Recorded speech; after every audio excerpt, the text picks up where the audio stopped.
Dieu saint, Dieu très haut, demeure au milieu de nous. Loin de ta voix, préserve-nous. Soyez bénis chez vous, soyez bénis là où vous nous suivez. Chers téléspectateurs, vous qui avez l'habitude de nous suivre à travers cette émission organisée par le ministère de la Réconciliation, qui est une grande communauté chrétienne en RDC. Cette communauté qui est dirigée par l'évangéliste Stéphane Kouna, que vous êtes en train de suivre présentement. Cette communauté ministère de la Réconciliation possède plusieurs églises ici à Kinshasa, à l'intérieur du pays, en province et même en dehors du pays. C'est une communauté qui prône Jésus-Christ, Jésus-Christ qui était mort sur la croix pour nous réconcilier avec le Père. Et aussi, vous devez savoir que cette communauté a l'habitude d'organiser des séminaires, des conférences, et particulièrement des ateliers de formation sur la délivrance, un cadre qui permet de réunir plusieurs serviteurs de Dieu de tous les horizons pour traiter des sujets qui ont des rapports avec la libération des captifs, tels que la sorcellerie, la magie, l'occultisme, tels que la délivrance de la malédiction, délivrance des envoûtements, prison des ténèbres, telles que la guérison des maladies d'origine démoniaque et autres, etc. Cette année, nous avons été perturbés dans l'organisation de ces ateliers, et particulièrement en province, mais l'atelier de Kinshasa aura lieu dans la première semaine du mois de novembre. Nous sommes en train de nous préparer et à cette occasion, on va parler de la séduction dans notre temps, et le thème c'est « Prenez garde que personne ne vous séduise ». Nous aurons l'occasion de revenir là-dessus. Au sein de cette communauté, nous avons aussi l'habitude de publier des livres sur la délivrance, des livres dans tous les domaines. Vous pouvez, pourquoi pas, nous appeler, vous pouvez nous écrire sur les coordonnées qui sont sur l'écran et nous allons voir dans quelle mesure on peut vous faire parvenir certains de nos documents qui peuvent vraiment vous aider, vous édifier, vous former en tant qu'enfant de Dieu, en tant que serviteur de Dieu. C'est que c'est ouvert à tout le monde.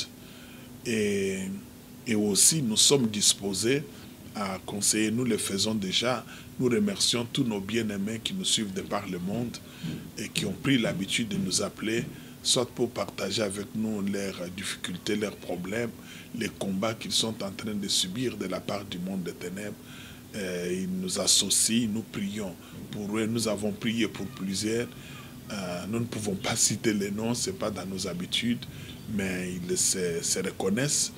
Ils savent ce que le Seigneur a fait dans leur vie et comment le Seigneur est en train de les diriger. Vous pouvez aussi faire partie de cela en nous appelant, en nous écrivant. Nous allons pouvoir vraiment vous aider. Mais aussi, nous lançons un appel à l'intention de ceux qui ont l'habitude de nous suivre. L'appel pour pouvoir nous aider à améliorer la qualité de ce que nous sommes en train de vous offrir. Parce que nous avons besoin de certains matériels, nous avons besoin de cela pour pouvoir améliorer la qualité de ce que nous faisons. Et si le Seigneur vous met à cœur de réagir dans ce sens-là, ne vous empêchez pas d'entrer en contact avec nous. Nous allons voir dans quelle mesure recevoir de votre part votre donation et nous prierons que le Seigneur Dieu vous rende prospère à jamais. Nous sommes en train de parler, de terminer l'enseignement sur la délivrance des envoûtements. Nous avons expliqué autrefois comment Balaam était parvenu à échouer, à envoûter le peuple d'Israël. Il y avait trois principales raisons.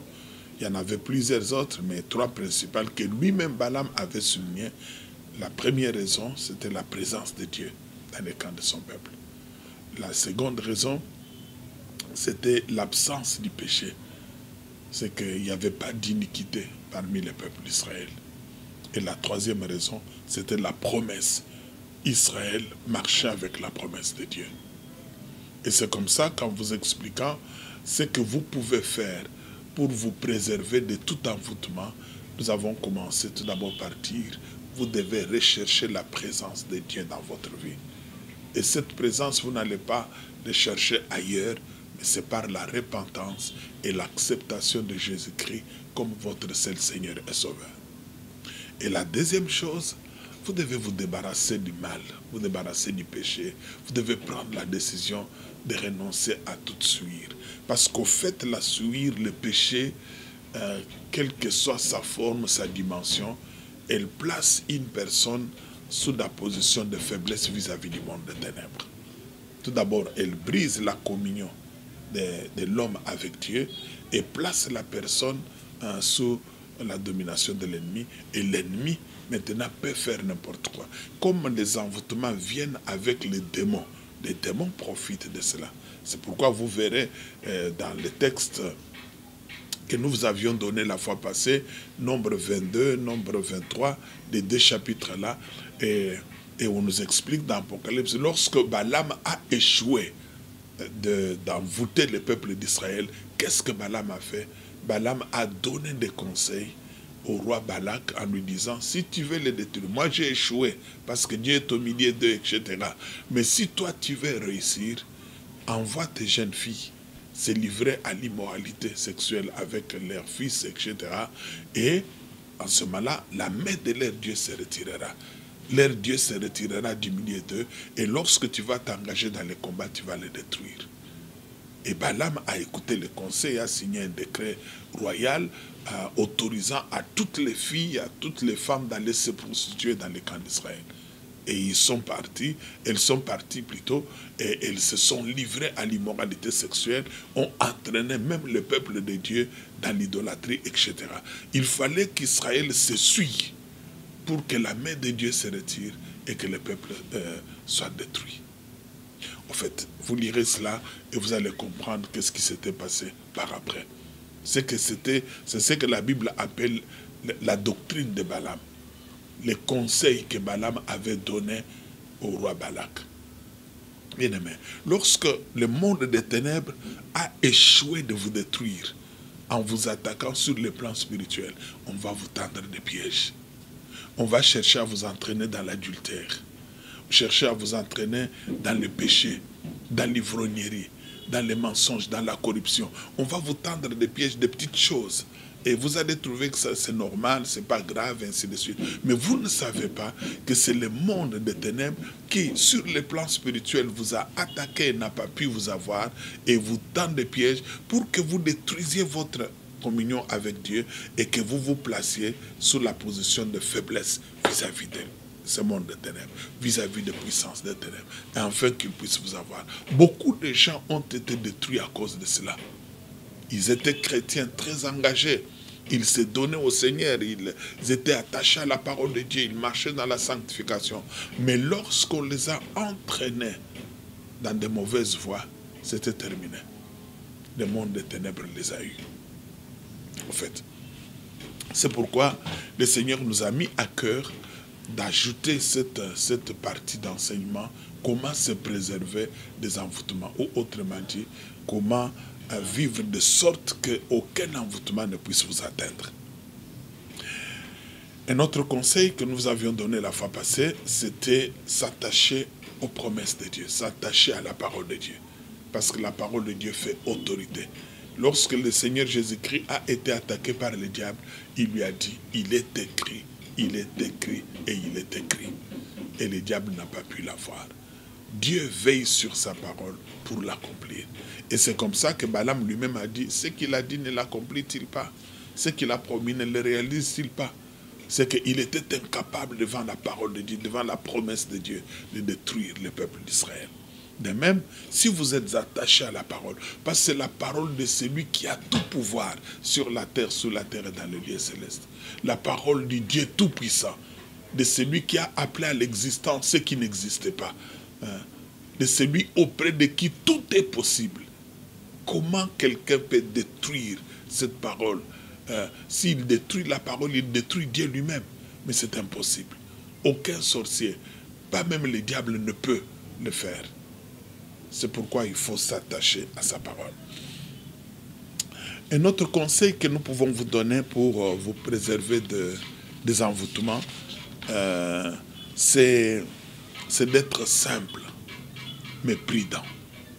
Être simple, mais prudent. C'est aussi un conseil important. Beaucoup d'enfants de Dieu sont assez naïfs.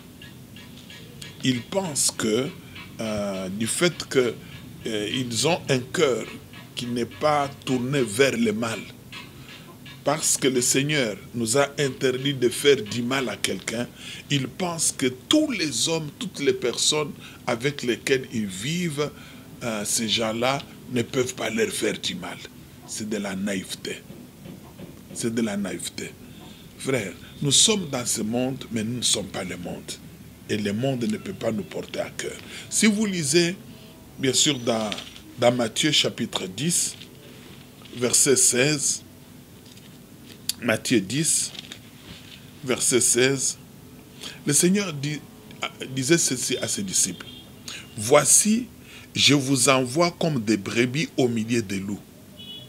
Soyez donc prudents comme les serpents et simples comme les colombes. » Prudents comme les serpents et simples comme les colombes. Il faut être prudent. Parfois, les gens qui cherchent à envoûter d'autres ne sont pas très loin. Ils peuvent être à côté. Parfois, c'est un collègue en qui on se confie. Parfois, c'est un ami sur qui on compte. Parfois, c'est un membre de famille qui est jaloux de notre réussite. Jaloux de voir ce que nous sommes en train de faire, comment nos enfants sont en train de prospérer. Parfois, j'ai habité dans une parcelle, j'ai loué dans une parcelle avec un serviteur de Dieu, un pasteur, un collègue pasteur, qui louait dans la maison qui était à l'annexe.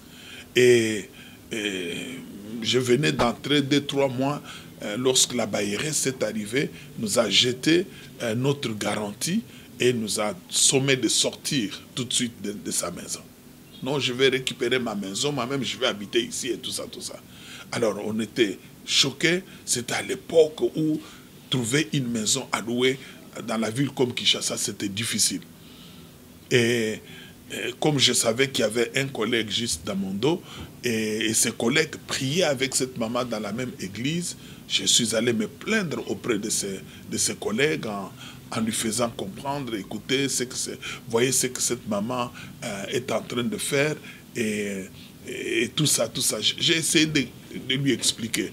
Alors il a tenté de me consoler, je lui parlerai, je ferai ceci, je ferai cela, et tout ça. Et chaque fois que cette maman passait pour pouvoir nous demander de quitter, j'allais me plaindre auprès de ce frère. Jusqu'à ce que plus tard, je trouverai l'occasion de quitter et je trouvais une autre maison ailleurs. Et lorsque je suis allé, et par après, j'apprendrai que la personne qui était à la base de ce que nous subissions, c'était la personne en qui j'allais me confier, auprès de qui j'allais me plaindre, auprès de qui j'allais chercher de l'aide pour qu'il intervienne auprès de cette maman-là. Et c'est lui qui donnait pratiquement des injonctions à cette maman pour que cette maman me fasse sortir de cette grande maison et que lui aille occuper. Le Seigneur dit dans sa parole, soyez simples comme des colombes, prudents comme des serpents. Simples comme des colombes. Vous ne devez pas vous fier à n'importe qui. Vous ne devez pas accepter de manger n'importe où. Vous ne devez pas accepter, par exemple, des invitations. Beaucoup de gens sont morts à cause de cela. On les a empoisonnés parce qu'ils ont été naïfs. Ils ont cru que parce qu'ils ne peuvent pas faire du mal à quelqu'un et d'autres personnes ne peuvent pas leur vouloir du mal. Et ils sont tombés dans les pièges de leurs ennemis. Mais des gens qui ne leur montraient pas qu'ils étaient des ennemis. En Afrique, la plupart des coups d'État qui ont été perpétrés, ça a été monté par des gens qui étaient proches des chefs qui régnaient. Des gens qui leur étaient proches. Et ce sont ces gens-là qui ont monté des coups d'État, en connivence, bien sûr, avec des Occidentaux et tout ça. Mais ces chefs-là avaient confiance en leurs proches. Ils ne pouvaient pas s'attendre à cela. C'est pourquoi ce que le Seigneur dit est important. Soyez simples comme les colombes, mais prudents comme des serpents. Prudents comme des serpents. Je ne vous demande pas d'afficher un protocole sophistiqué, de commencer à vous promener avec des gardes de corps. Je ne vous demande pas d'exiger de complications pour que les gens accèdent à vous. Soyez simples. Le Seigneur Jésus-Christ était simple. Mais soyez prudents. Comprenez que le sorcier qui vous combat peut être celui qui est dans votre ceinture, celui qui est plus proche de vous. Hein? Parfois, celui qui mange votre repas, celui à qui vous remettez de l'argent. Comment se préserver, bien sûr, des envoûtements? C'est que soyez simples, soyez prudents. Lorsque vous recevez quelque chose, commencez par remercier le Seigneur. Rendez-lui grâce. Hein? Remerciez-les. Parce que les actions de grâce, la prière neutralise les actions démoniaques sur ce qu'on nous offre. Il faut apprendre cela. Il faut savoir vraiment être simple, mais être prudent. Un autre conseil que je voulais vous donner pour se préserver des envoûtements, vous devez vous revêtir de toutes les armes de Dieu. Les armes de Dieu. Et parmi ces armes, Paul en parle, il y en a bien sûr plusieurs. Si vous lisez dans Éphésiens chapitre 6, verset 11 jusqu'au verset 18, Éphésiens 6, verset 11 à 18, Paul parle des différentes armes dont le chrétien doit se revêtir. Et il dit ceci, je commence la lecture par le verset 10. Au reste, fortifiez-vous dans le Seigneur et par sa force toute puissante. Revêtez-vous de toutes les armes de Dieu, afin de pouvoir tenir ferme contre les ruses du diable. Car nous n'avons pas à lutter contre la chair et le sang, mais contre les dominations, contre les autorités, contre les princes de ce monde des ténèbres, contre les esprits méchants dans le lieu céleste. C'est pourquoi, prenez toutes les armes de Dieu, afin de pouvoir résister dans les mauvais jours et tenir ferme après avoir tout surmonté. Tenez donc ferme, ayez à vos reins la vérité pour ceinture, et revêtez la cuirasse de la justice, mettez pour chaussures à vos pieds les ailes que donne l'évangile de paix, prenez par-dessus tout cela les boucliers de la foi, avec lesquels vous pourrez éteindre tous les traits enflammés du malin. Prenez aussi le casque du salut, et l'épée de l'Esprit qui est la parole de Dieu. Faites en tout temps, par l'Esprit, toutes sortes de prières et de supplications. Veillez à cela avec une entière persévérance et priez pour tous les saints. Vous devez vous revêtir de toutes les armes de Dieu. En fait, ici Paul parle de ces armes en comparaison avec les armes que portaient les soldats romains. J'ai vu dans certains milieux religieux, on confond les choses. Au lieu de prendre des armes spirituelles, on fait des gestes comme si on portait des armes charnelles, des armes physiques, matérielles de l'armée romaine. Et lorsqu'il parle de casques, il parle de boucliers, tout ça, c'est ce que les militaires romains portaient lorsqu'ils s'engageaient dans les combats. Mais ici, qu'est-ce que Paul veut dire? Paul veut dire qu'à la place, bien sûr, de la ceinture, nous devons avoir la vérité. À la place de la cuirasse, nous devons avoir la justice. À la place des chaussures, nous devons avoir les ailes que donne l'évangile. À la place du bouclier, nous devons avoir la foi. À la place du casque, nous devons avoir l'assurance du salut.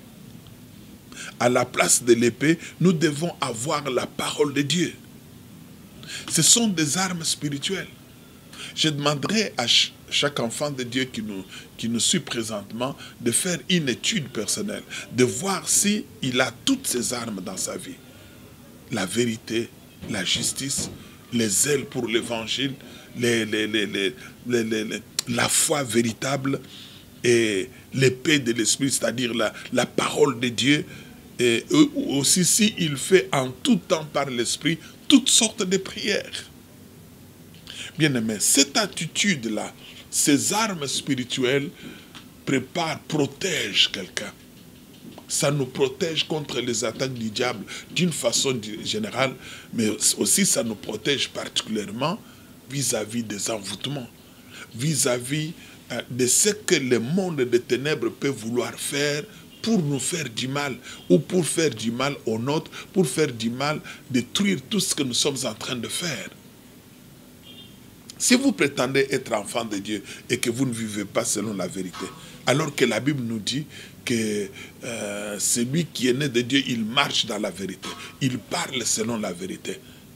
Celui qui ment est du diable. Mais vous utilisez le langage de Satan, les mensonges. Comment un envoûtement ne peut pas vous atteindre? Vous marchez dans la corruption, dans l'injustice. Vous n'êtes même pas sûr d'être sauvé. Vous ne manifestez aucun zèle pour l'évangile. Vos prières sont expéditives.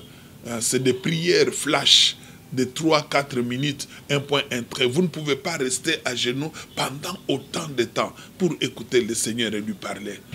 N'oubliez pas, frères, sœurs, ce que le Seigneur Jésus-Christ a dit. Il a dit à ses disciples, l'esprit est bien disposé, mais la chair est faible. Veillez et priez pour que vous ne tombiez pas en tentation. La prière permet à l'esprit qui est disponible de nous rendre aussi disponibles, de nous rendre forts, capables de résister à tout ce que le monde des ténèbres peut vouloir faire. Portez toutes les armes de Dieu.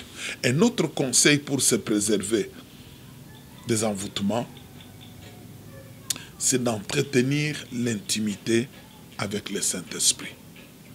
Entretenir l'intimité avec le Saint-Esprit. Peut-être ça va vous étonner un peu.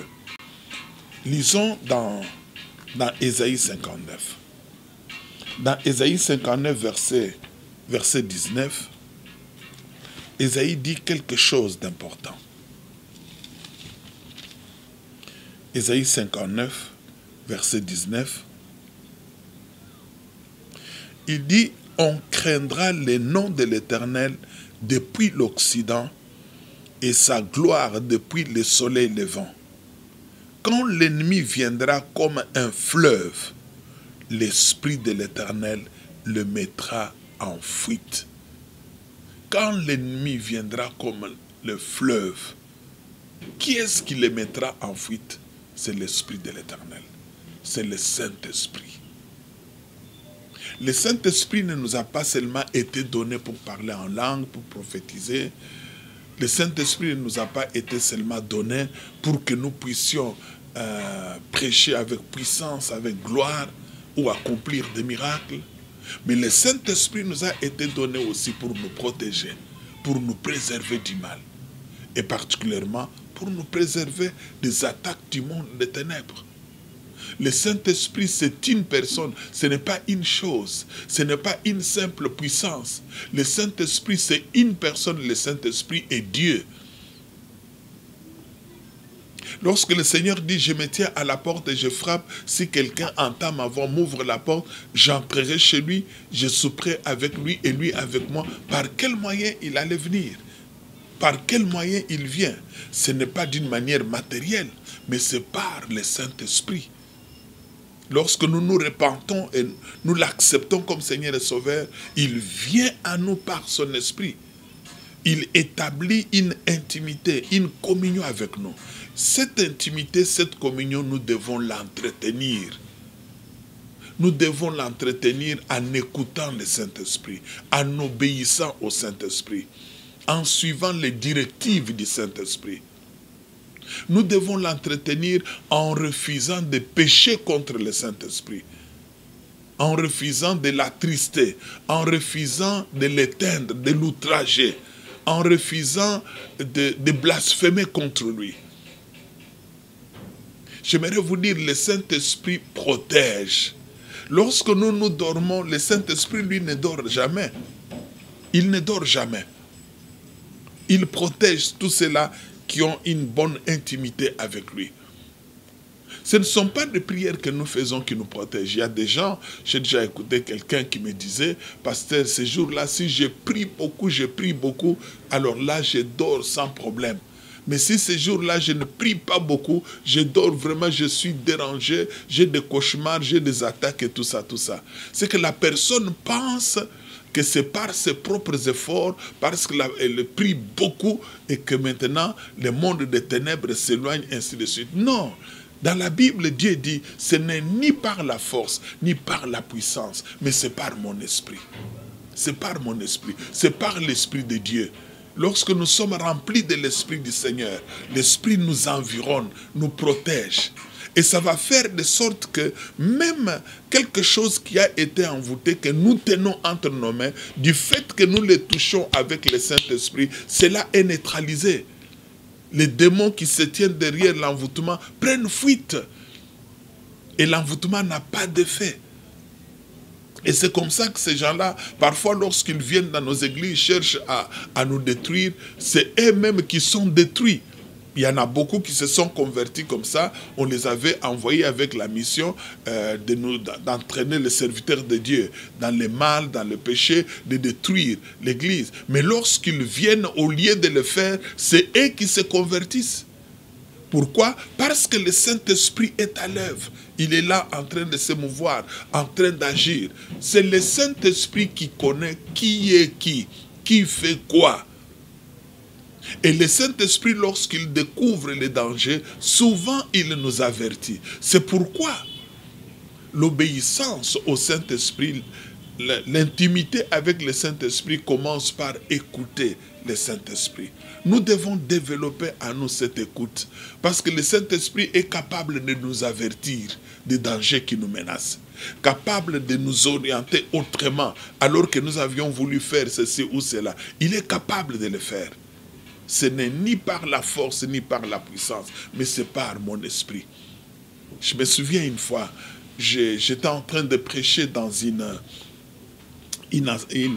croisade d'évangélisation organisée par une église baptiste, ici à Kinshasa, et il y avait énormément de gens. Je crois que ça devait être le 2e ou le 3e jour. Et pendant que j'étais en train de parler, le Saint-Esprit m'a donné une parole de connaissance. Une femme qui était parmi la foule, elle était une femme commerçante et elle travaillait avec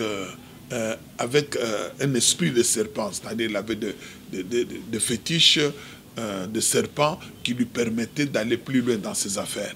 Et j'ai commencé à parler de cette manière-là. Et pendant que je faisais cette révélation, tout d'un coup, je me suis senti presque attaqué. De quelle manière? Au moment où j'ai terminé à donner la parole de connaissance, j'avais envie maintenant de revenir à la parole et j'ai continué. Et je ne me souvenais même pas de la parole que j'annonçais. Je ne me souvenais même pas des textes bibliques. Je ne comprenais pas ce qui s'est passé. Finalement, intérieurement, j'ai prié. J'ai dit, Seigneur, que veux-tu que je fasse? J'ai écouté le Saint-Esprit me dire, arrête, demande à tout le monde de se mettre debout et tu vas prier. J'ai dit, vous vous rendez compte, je venais de parler à peine 15-20 minutes. J'ai dit aux gens, pour aujourd'hui, on va s'arrêter par ici. Je demande à tout le monde de se mettre debout et nous allons prier. Et lorsque tout le monde s'est mis debout, et j'ai commencé à prier. Et lorsque j'ai dit au nom de Jésus-Christ, et la personne qui était tombée, qui a été projetée, qui a crié, c'était la diaconesse qui était assise à côté de son pasteur. Et c'était cette femme-là qui m'attaquait ce jour-là. Et on ne savait pas, personne ne savait que cette femme était impliquée dans la sorcellerie. Il n'y avait que le Saint-Esprit qui connaissait. Le Saint-Esprit sonde tout. Il sonde même la profondeur de Dieu. Il sonde le cœur de chacun. Il connaît qui est qui fait quoi. Il connaît que cette eau qu'on nous a amenée est piégée. Il connaît que ce repas-là est comme ça. Il connaît que ces collègues-là sont des hypocrites. Ils sont en train de fomenter quelque chose. Si vous avez une intimité avec le Saint-Esprit, il pourra vous avertir. Mais il y a des moments où le Saint-Esprit ne nous avertit pas. Il ne nous avertit pas, mais lui-même prend soin de nous protéger contre le mal. Je me souviens de ce pasteur qu'on voulait envoûter par par une jeune fille qui était impliquée dans la sorcellerie. Et dans la sorcellerie, on lui avait dit, utilise ce parfum, utilise telle chose. Lorsque vous verrez ce pasteur, vous allez lui tendre la main. Dès qu'il vous touche à la main, et c'est terminé, vous l'avez neutralisé, vous pouvez la séduire et l'entraîner dans le mal. Et comme ça, tout son ministère est détruit. Et ce jour-là, lorsqu'elle est partie, elle s'était déjà bien préparée, accompagnée bien sûr des démons. Et il a tendu la main au pasteur. Le pasteur ne lui a pas tendu la main. Au contraire, le pasteur l'a embrassé sur les joues. Alors que le pasteur n'en avait pas l'habitude.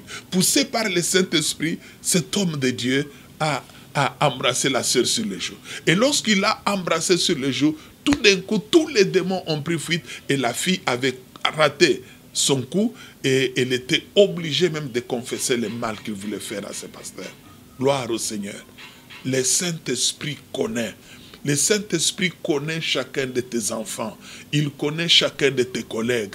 Il connaît tous ceux-là qui s'approchent de toi, ceux qui partent du village pour te rendre visite, ou ceux-là qui partent de l'Afrique pour venir là où tu es, il les connaît, il connaît leur état d'âme. Il n'y a rien qui soit caché à leurs yeux, à ses yeux. C'est pourquoi nous devons marcher selon l'Esprit. Nous devons avoir une intimité avec le Saint-Esprit. L'apôtre, disons, Ésaïe dit que lorsque l'ennemi viendra comme le fleuve, le Saint-Esprit le mettra en fuite. Il y a beaucoup de sorciers que le Saint-Esprit a mis en fuite. Beaucoup de malfaiteurs qui sont venus, qui se sont approchés de nous cherchant à nous nuire, à faire du mal, à détruire ceci ou cela. Mais que le Saint-Esprit a brisé et il ne pouvait pas, bien sûr, rester au contact avec nous, avec les véritables enfants de Dieu. Au fait, chers téléspectateurs, j'ai voulu vous donner ces conseils après cet enseignement sur la délivrance des envoûtements, afin que vous sachiez comment vous pouvez vous comporter. Il y a énormément d'autres choses que nous pouvons dire là-dessus, mais le Saint-Esprit veut que nous puissions nous arrêter pour le moment ici, afin que vous puissiez vous laisser diriger par lui. C'est la volonté de Dieu que vous soyez protégés. Vous qui marchez avec le Seigneur, vous êtes sous la protection du Dieu Tout-Puissant. Le Seigneur a dit, celui qui est entre mes mains, personne ne me le ravira. Qui nous séparera de l'amour de Dieu manifesté en Christ Jésus? Ni la vie, ni la mort, ni les dominations, ni les principautés, ni. Et Paul va jusqu'à dire, dans toutes ces choses, nous sommes plus que vainqueurs par celui qui nous a aimés. Vous êtes plus que vainqueurs. Pourquoi? Parce que celui qui est en vous est plus grand que celui qui est dans le monde. Jésus qui est en vous est plus grand. Le Saint-Esprit qui est en vous est plus grand. Et c'est lui qui vous donne la victoire. N'ayez pas peur. N'ayez pas peur des envoûtements. Le Seigneur a dit, vous aurez des tribulations dans le monde. Mais ne craignez pas, car j'ai vaincu le monde. Ne vivez pas dans la peur des tribulations. Soyez seulement simple, mais soyez prudents. Lorsque le Saint-Esprit vous demande d'agir de telle manière, agissez de cette manière-là. Dans les cas contraires, avancez. Sachez bien que vous êtes les plus forts, vous êtes les grands vainqueurs. La victoire de Christ est devenue votre victoire, notre victoire. Accrochez-vous à la parole de Dieu. Marchez dans la sanctification. Car le Seigneur l'a dit, je vous ai lu de Deutéronome, où il dit qu'il marche dans notre camp pour nous protéger et pour livrer nos ennemis devant lui. Et notre camp doit être saint, afin que Dieu ne trouve rien d'impur et qu'il ne se détourne pas de nous. Notre camp, c'est notre corps. Notre camp, c'est notre maison. Notre camp, c'est notre église. Notre camp, c'est là où nous travaillons, où nous étudions. Notre camp, c'est partout où nous nous retrouvons. Ça doit être saint, afin que Dieu ne se détourne pas de nous. Soyez bénis au nom du Seigneur Jésus-Christ.